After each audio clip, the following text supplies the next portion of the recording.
Hello friends, welcome to English literature guide. आज हम discuss करेंगे एलेन शोवाल्टर का लिखा essay towards a feminist poetics. Exam के लिहाज से ये टॉपिक काफ़ी इम्पोर्टेंट है। हर साल एटलीस्ट 20 मार्क्स का क्वेश्चन इस टॉपिक में से पूछा ही जाता है। नोट्स का लिंक आपको डिस्क्रिप्शन बॉक्स में मिल जाएगा। सो चलिए जानते हैं हमारी राइटर के बारे में। So, Showalter is an American literary critic, feminist, and writer on cultural and social issues. Showalter feminist literary criticism के फाउंडर्स में से एक हैं जिन्होंने गायनोक्रिटिक्स के कंसेप्ट को डेवलप एंड प्रैक्टिस किया। Gynocritics means the study of women as writers towards a feminist poetics. Showalter का most important and most influential critical essay है। अपने बाकी के मेजर वर्क्स की तरह इस ऐसे में भी वो ट्राई करती हैं फेमिनिस्ट क्रिटिसिज्म के फील्ड को डिफरेंट पॉइंट ऑफ व्यूज़ से एनालाइज करने की एंड कुछ चेंजेस सजेस्ट करती हैं जो कि रिक्वायर्ड हैं इस फील्ड को ज़्यादा इफ़ेक्टिव बनाने के लिए। इस ऐसे में वो यही डिस्कस करती हैं। बट टॉपिक पर डिस्कशन स्टार्ट करने से पहले दो क्वेश्चंस, ये फेमिनिज़म क्या होता है और ये फेमिनिस्ट लिटरेरी क्रिटिसिज्म क्या होता है। फेमिनिज़म वर्ड से तो आप फेमिलियर होंगे ही। फेमिनिज़म में हम उन सब सोशल पॉलिटिकल आइडियोलॉजीज़ को इंक्लूड करते हैं जो हर तरह से इक्वालिटी एंड फ्रीडम चाहते हैं विमेन के लिए। और एक तरह से फेमिनिस्ट लिटरेरी क्रिटिसिज्म भी फेमिनिज़म का एक पार्ट माना जा सकता है। हम अगर इंग्लिश लिटरेचर की हिस्ट्री की शुरुआत की बात करें तो ऑलमोस्ट ऑथर क्रिटिक मेल ही रहे हैं। और गौर करने वाली बात तो ये है कि फ़ीमेल जो कि एग्जैक्ट अपोजिट है मेल के, उसके बारे में भी मेल ने ही लिखा है कि उसे कैसा होना चाहिए या फिर वो है कैसी, वो क्या सोचती है या उसे क्या सोचना चाहिए एट्सेट्रा। बट बस यही मेन आइडिया है फेमिनिस्ट लिटरेरी क्रिटिसिज्म का कि मेन विमेन के पॉइंट ऑफ व्यू को कैसे लिख सकते हैं और कैसे एनालाइज कर सकते हैं। ये काम तो विमेन का ही है, क्योंकि विमेन क्या है उनके चीज़ों को समझने देखने का पॉइंट ऑफ व्यू तो वो खुद ही बता सकती है। और अगर मैन ये बताएंगे तो उसमें फिर मेल डोमिनेशन तो रहेगा। जैसे वुमेन अगर मैन के बारे में लिखे तो वुमेन डोमिनेशन रहेगा। देखो, विमेन अराउंड 50% है पॉपुलेशन का, लेकिन क्रिटिसिज्म में उनका पार्ट कितना मिलता है। और क्रिटिसिज्म तो रहने देते हैं, लिटरेचर में भी क्या इक्वली पार्टिसिपेशन है विमेन का? नहीं है, ऑब्वियस सी बात है। इसी बात को हाईलाइट किया गया है फेमिनिस्ट लिटरेरी क्रिटिसिज्म में एंड प्रमोट किया गया है इस बात को कि जिस तरह से वर्क्स को एनालाइज किया जाता रहा है, अगर उन्हें फेमिनिज्म के पर्सपेक्टिव से देखा जाए तो लिटरेरी टेक्स्ट को जिस तरह से देखा जाता है या समझा जाता है उस वे में काफ़ी चेंजेस आ सकते हैं। इसे एक एग्जाम्पल से समझते हैं। आपने श्रीदेवी की इंग्लिश विंग्लिश तो देखी होगी और उसकी मेन थीम से भी आप फेमिलियर होंगे। गौरी शिंदे इसके डायरेक्टर और राइटर थी। काफ़ी जनरल सा इशू रेज़ किया गया था उसमें कि किस तरह से अपने घर में अपनी मदर के साथ हम कैसे मजाक कर जाते हैं उनकी कमियों पर, बिना ये सोचे समझे कि ये चीज़ें उन्हें हर्ट करती हैं। नॉर्मली ऐसा होता है। ये जो थीम है उसके साथ कनेक्ट तो एक वुमन ही कर पाएगी ना, क्योंकि ये है भी उन्हीं के बारे में। क्योंकि हम अपने फादर के साथ तो ऐसा नहीं करते हैं। वैसे अब कहीं ना कहीं सोसाइटी में चेंज आया है एंड विमेन का पार्टिसिपेशन सही मायनों में कुछ हद तक इंक्रीज़ हुआ है, तभी तो विमेन अपनी सोच को इस तरह से सोसाइटी के सामने रख पाई हैं। आई होप इस एग्ज़ाम्पल से आपको अच्छे से समझ आ गया होगा कि अगर विमेन के पर्सपेक्टिव से टेक्स्ट्स या फिर क्रिएशंस को एनालाइज किया जाए, देखा जाए और समझा जाए तो काफ़ी चेंज आ सकता है। एंड विमेन की बात विमेन ही सही तरीके से सोसाइटी के सामने प्रेजेंट कर सकती हैं। और अगर विमेन का इक्वल पार्टिसिपेशन हो लिटरेचर में तो चीज़ें विमेन के लिए और भी बेहतर हो सकती हैं, क्योंकि ऐसा करके वो अपने बारे में जो मिथ्स या स्टीरियोटाइप्स हैं उन्हें आसानी से काउंटर कर सकती हैं। देखो, ये टॉपिक ऐसा है जिस पर हमने कभी गौर ही नहीं किया था, जबकि सभी एस्पेक्ट्स हमारे सामने ही थे। देखो, अभी तक मैंने जो भी आपको चीज़ें बताई होंगी उसमें से शायद कुछ भी नया नहीं है, बस कभी गौर ही नहीं किया हमने। चलिए अब आगे चलते हैं और बात करते हैं ऐसे में शोवाल्टर क्या सजेस्ट करती हैं। तो सबसे पहले एलेन दो वैरायटीज़ के बारे में बात करती हैं फेमिनिज़म की, जिसमें फ़र्स्ट में सजेस्ट किया जाता है वुमेन को as a reader and second है women as a writer. Women as a reader को शोवाल्टर ने टर्म दी है फेमिनिस्ट क्रिटिक। इसमें वो कहती हैं कि एज ए रीडर जो वुमेन स्टडी करती है मेल राइटर्स को, उनके टेक्स्ट को, तो वो ये बिलीव को प्रेजेंट करती है कि as a reader female established idea को चेंज कर सकती है, जो कि उसके बारे में टेक्स्ट में दिया हुआ है। इसके अंदर जो सब्जेक्ट्स इंक्लूड किए जाते हैं उनमें हैं स्टीरियोटाइप्स जो वुमेन के बारे में है इन लिटरेचर, और ये विमेन के क्रिटिसिज्म में एक्सक्लूजन, जो मिसकंसेप्शंस दिए हैं एंड जो ट्रीटमेंट मेल राइटर्स ने दिया है फीमेल कैरेक्टर्स को, उसकी हिस्ट्री को भी इसमें एनालाइज किया जाता है।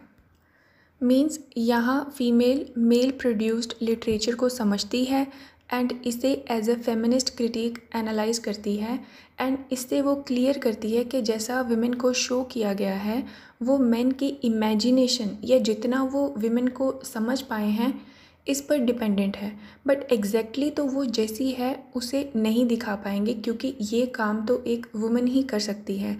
इसके अलावा शोवाल्टर कहती हैं कि विमेन को कंज्यूमर प्रोडक्ट्स की एड में दिखाना भी काइंड ऑफ एक्सप्लॉयटेशन है फ़ीमेल ऑडियंस का, क्योंकि इन्हें बनाने वाले मेल हैं और ये फ़ीमेल को प्रेजेंट उसी तरीके से करते हैं जैसे कि मेल ऑडियंस चाहती है कि फ़ीमेल को कैसा होना चाहिए। फॉर एग्ज़ाम्पल बेबी सॉप्स की ऐड में हमेशा मदर ही दिखाई जाती है बेबी के साथ, क्योंकि ये स्टीरियोटाइप है कि बेबी को तो हमेशा मदर ही संभालेंगी, बट ऐसा ज़रूरी तो नहीं है ना।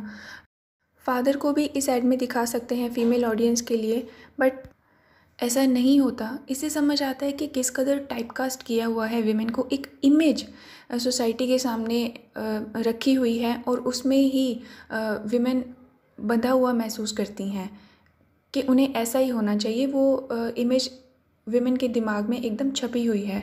ऐड दिखाकर भी उन्हें बताया जाता है कि उनका क्या काम है, एक इमेज क्रिएट कर दी गई है हमारे माइंड में विमेन की मैन ने। नेक्स्ट है women as a writer. Showalter कहती हैं कि विमेन क्रिएटेड लिटरेचर को समझने के लिए, उसका एनालिसिस करने के लिए उन्हीं का कंस्ट्रक्ट किया फ्रेमवर्क यूज़ करना चाहिए। इसमें new models, themes, genres develop करने चाहिए जो ओनली एंड ओनली बेस्ड हों on the study of female experience. इसी से ही तो विमेन का पॉइंट ऑफ व्यू क्लियरली समझा जा सकेगा। इसे शोवाल्टर ने गाइनोक्रिटिक्स टर्म दी है। इसे फ्रेंच टर्म ला गाइनोक्रिटिक्स से अडॉप्ट किया है। गाइनोक्रिटिक्स में गाइनी से मतलब है वुमन। नेक्स्ट है कि in study of women as a writer में किन सब्जेक्ट्स की स्टडी को इंक्लूड किया जाता है। तो इसमें फर्स्ट है साइकोडायनेमिक्स और the behaviour of creativity as a shown by females. Psychodynamics means interrelation of the unconscious and conscious mental and emotional forces जो पर्सनैलिटी को डिटरमाइन करती हैं। सो इसकी स्टडी की जाती है। सेकंड में इंक्लूड किया जाता है aspects of female language and problems concern to it. जैसे कि स्टार्टिंग में ही हमने बात करी थी कि पहले लिटरेचर कम्प्लीटली मेल डोमिनेटेड था, तो अगर लिटरेचर मेल डोमिनेटेड था तो हम ये भी श्योरिटी के साथ कह सकते हैं कि लैंग्वेज भी मेल डोमिनेटेड ही है। सो इस सब्जेक्ट में फेमिनिस्ट क्रिटिक्स के सामने टास्क रहती है to find a new language and a new way और रीडिंग जो इंटीग्रेट कर सके female intelligence, experience, reason and even suffering को भी। थर्ड है career of female literary field. देखो विमेन राइटिंग काफ़ी हद तक इग्नोर की जाती रही है due to the position women have held in male dominated societies. अभी भी ऐसा होता है कि लिटरेचर क्लासेस में या एंथोलॉजीज़ में विमेन या तो मेन के मुकाबले बहुत ही कम होती हैं या पूरी तरह से एब्सेंट ही रहती हैं, और ज़्यादातर विमेन ही विमेन लिटरेचर में इंटरेस्टेड रहती हैं। सो इसे किस तरह से प्रमोट किया जा सकता है, इस एस्पेक्ट पर फोकस किया जाता है। इस सब्जेक्ट को आगे कैसे बढ़ाया जाए, इस पर फोकस किया जाता है। Fourth is literary history. According to Showalter, gynocritics की तो बिगनिंग ही तब होती है जब हम फीमेल लिटरेरी हिस्ट्री को मेल लिटरेरी हिस्ट्री से पूरी तरह से अलग कर देते हैं और नए सिरे से शुरुआत करते हैं विमेन लिटरेचर के पास्ट को रिकंस्ट्रक्ट करके। सो लिटरेरी हिस्ट्री में फ़ीमेल लिटरेरी हिस्ट्री को किस तरह से रिकंस्ट्रक्ट किया जा सकता है, इसकी स्टडी की जाती है। Fifth, analysis of female writers and their works. यहाँ गाइनोक्रिटिक्स को ही पॉइंट किया गया है जो हम पहले ही डिस्कस कर चुके हैं। एंड सम अप करें तो फेमिनिस्ट क्रिटिक पॉलिटिकल है एंड मेल ओरिएंटेड है, क्योंकि इसमें यही बात तो की जाती है कि मेन को क्या सोचना चाहिए था कि विमेन को कैसा होना चाहिए इस बारे में। बट सेकंड गाइनोक्रिटिक्स है, सेल्फ कंटेन्ड एंड एक्सपेरिमेंटल है, काफ़ी कुछ नया किया जा सकता है इस फील्ड में। Next is programme of gynocritics. Gynocriticism aims at analysing women's literature that is based on women's experiences, और गाइनोक्रिटिक्स इसे कम्प्लीटली फीमेल ओरिएंटेड बनाना चाहते हैं कि अगर कोई भी एक्सपीरियंस ऑडियंस के सामने फ़ीमेल का रखा जाए तो वो पूरी तरह से फ़ीमेल का ही हो, कहीं पर से भी मेल डोमिनेशन उसमें नहीं होना चाहिए। बट ये तभी पॉसिबल है जब डिपेंडेंस मेल लिटरेरी ट्रेडिशन पर ख़त्म हो जाएगी। नेक्स्ट है the problems of feminist critic. देखो, इस बात को तो कतई नकारा नहीं जा सकता कि विमेन का रोल लिटरेरी हिस्ट्री में लिमिटेड रहा है और यहीं से फेमिनिस्ट क्रिटिक को प्रॉब्लम्स आती हैं। चाहे लिखने में रोल होने की बात हो या जो लिखा गया है उसमें रोल होने की बात हो, रोल तो विमेन का लिमिटेड ही है। कहीं कहीं तो मेल थियोरेटिशियन की ज़रूरत पड़ती ही है, क्योंकि विमेन को काफ़ी सारी फील्ड्स ऐसे हैं जहाँ स्पेशलाइजेशन है ही नहीं। इसी वजह से फेमिनिस्ट क्रिटिक की स्टडी डिज़ायर्ड वे में नहीं हो पाती, क्योंकि ये मेन आस्पेक्ट इनकम्प्लीट है जिसमें मेल डोमिनेशन को पूरी तरह से अलग रखने का पॉइंट आता है। आगे शोवाल्टर बात करती हैं कि अभी तक हमने विमेन राइटर्स को आइसोलेशन में ही स्टडी किया है। कहने का मतलब है अलग से कभी एनालिसिस नहीं किया है कि कैसे during the course of time female literary tradition में इवोल्यूशन आया है। सो इसके बारे में भी शोवाल्टर बताती हैं और फीमेल लिटरेरी ट्रेडिशन को 3 फेजेस में डिवाइड करती हैं, जिसमें फर्स्ट है द फेमिनिन फेज़। इसे डेट किया है 1840 टू 1880 के बीच। इस फेज़ में विमेन ने मेन के इंटेलेक्चुअल अचीवमेंट्स के लेवल का ही लिखा था, but inferiority complex female writers में क्लियरली देखा जा सकता है, क्योंकि मेल सूडोनिम यूज़ करती थी फीमेल राइटर्स। ये इस स्टेज का सबसे यूनिक एस्पेक्ट है। Second is the feminist phase which is from 1882 to 1920। अब इस फेज़ में विमेन की कंडीशन में काफ़ी रेडिकल चेंजेस आते हैं। राइट्स के लिए मूवमेंट एंड वोटिंग राइट्स का मिलना, एंड विमेन ने खुद की सफरिंग्स को भी एक्सप्रेस करना स्टार्ट कर दिया था। लास्ट है द फीमेल फेज़ जो 1920 से अभी तक चल रही है।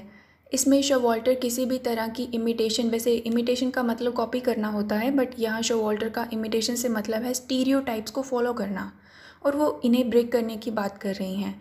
एंड फीमेल की मेल पर डिपेंडेंस को सिंबलाइज करने का प्रोटेस्ट करती हैं। वो कहती हैं कि इस फेज़ में विमेन ने इन दोनों ही phenomena means dependence and imitation को रिजेक्ट कर दिया है काफ़ी हद तक।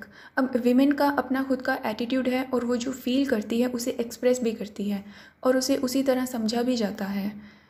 Writers like Dorothy Richardson and Virginia Woolf इस स्टेज को रिप्रेजेंट करती हैं। इन्होंने फ़ीमेल एक्सपीरियंसेस की यूनिकनेस को एंड मेल एंड फीमेल के डिफरेंसेस की हद को भी आइडेंटिफाई कर लिया है। अब विमेन आर्ट एंड लिटरेचर की फॉर्म्स एंड टेक्निक्स के बारे में भी अवेयर हैं। इस तरह शोवाल्टर ने अपने ऐसे में फेमिनिज्म की एवोल्यूशन की प्रोसेस को बहुत ही अच्छे तरीके से बताया है एंड रीजंस भी दिए हैं कि क्यों इस फील्ड में डेवलपमेंट नहीं हो सकी, क्या प्रॉब्लम्स है, इसे कैसा होना चाहिए था या फिर ये कैसा हो सकता था। सो इसी के साथ आज का हमारा टॉपिक यहीं ख़त्म होता है। जैसा कि मैंने पहले ही कहा था कि ये जो टॉपिक है इसका कोई भी एस्पेक्ट ऐसा नहीं है जो हमें पहले से नहीं पता था, बस कभी गौर ही नहीं किया था, बट कुछ न्यू टर्म्स हैं एंड वो भी इजी टू अंडरस्टैंड है। शोवाल्टर का ये ऐसे काफ़ी सक्सेसफुल रहा था एंड इसे काफ़ी एप्रिसिएशन भी मिला। सो आई होप आपको ये टॉपिक समझ आ गया होगा। नेक्स्ट है आपके सामने MGSU के प्रीवियस ईयर्स में पूछे हुए क्वेश्चंस। सो आज के लिए इतना ही। Thank you very much for your time.